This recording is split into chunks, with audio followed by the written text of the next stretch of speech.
చందమామ కోసమే వేచి ఉన్న రేయిలా వేయి కళ్ళతోటి ఎదురు చూడనా, వానజల్లు కోసమే వేచి ఉన్న పైరులా గంపెడంత ఆశతోటి చూడనా.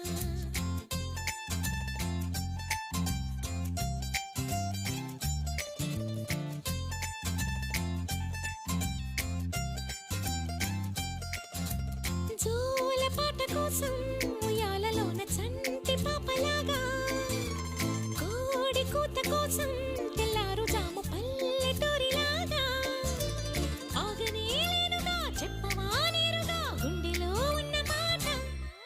ఏ ఒకటి రెండు మూడు అంటూ అరే ఒక్కో క్షణాన్ని నేను లెక్క